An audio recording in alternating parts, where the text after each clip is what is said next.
There are a lot of players who are really good at taking height, but there's one player who, for some reason, is always up there. No matter the lobby, no matter the season, that player is Queasy. And we're not talking about just any player. Queasy is one of the best in the world, a 3-time FNCS champion. In 2021 with Trulex and Jarecki. Queasy, Trulex, and Jerky, congratulations, you are this season's FNCS champion. In 2022 with Hen. Against the world, and he wins the European FNCS. And in 2023, he won FNCS duos with Vino. You guessed it, it's Queasy, and Vino, your champion! He placed second in the FNCS Global Championship 2024, bringing his total prize money to over $1.3 million.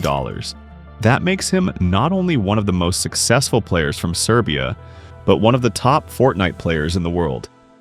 Queasy is known for his game sense, strats, and decision-making. But more than anything, there's one thing he truly stands out for. He's always on height. Always. So, how does he do it? To understand how Queasy usually gets height, we first need to understand how players generally get height in endgame. There are a few common ways. Maybe you just finished a fight, maybe you have forecast, or the zone is closing and you're already on higher layers. Maybe you were getting surge tags from up high. Whatever the reason, you end up being one of the highest players and the zone keeps pulling in your direction. Your builds are half connected to low ground, you're watching out so no one breaks you down, and slowly, zone after zone, you keep control of height. You're rotating and you see a team that has height, but they're far back in the old zone. They're healing, going slow, maybe focused on getting eliminations. That's your chance. You go early, build ahead, or start spraying them.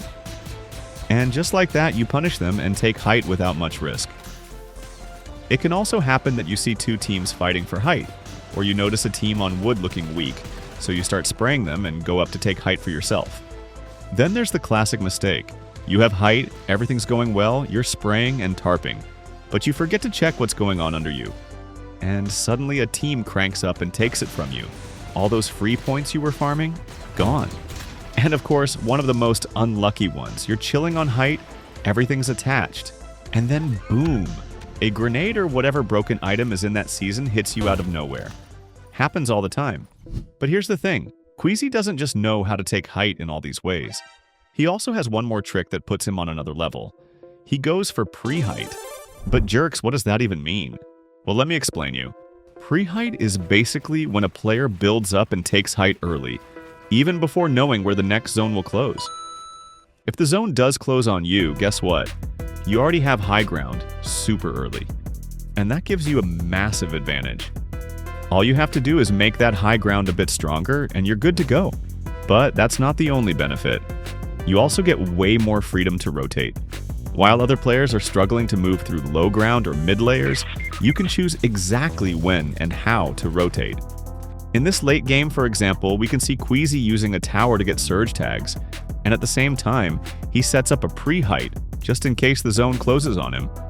When the next zone does pull and his pre-height isn't close enough, he simply builds a new one a bit deeper in. And when it doesn't close on him, that's when the real advantage shows. They can rotate whenever they want, however they want, and take over whatever layer they need. But what if the zone had closed on them? Well, then basically they're going to have height. But there's another really important thing, and that is absolute confidence when going for height. This is super important to combine with building height. Why? Because sometimes if you don't have total confidence to go high when others wouldn't, you probably won't get that height at all. This kind of thing happens in a lot of games. When you combine pre-height with full confidence, it becomes one of the strongest tools to win entire endgames. And in this late game, we see a really good example. They're rotating, making their way to the new zone. Once they get there, they don't wait around. They instantly go for a pre-height right above another trio, but this time the zone actually closes on them. So they get rewarded for that early setup. At least for this zone, because the next one pulls away. But the important part is, they already gained a big advantage in this zone. Because like we said earlier, having that height gives you that rotation advantage. Now, what do they do for the next one? They don't panic. They do something very similar to before. They already have a good position. They have priority to rotate. And not just any rotate, it's clean, it's safe, it's controlled. They use that to stay ahead. They move early, choose the path they want, and set up again on a strong layer. A layer where, at any moment, they can look up and take height if they need to. That kind of positioning and control, it doesn't just happen by chance. And, well, if you also add the possibility of having forecast, then that advantage basically doubles. And that's something Queasy takes full advantage of again and again. He usually lands near brutal boxcars, and there's a reason for that.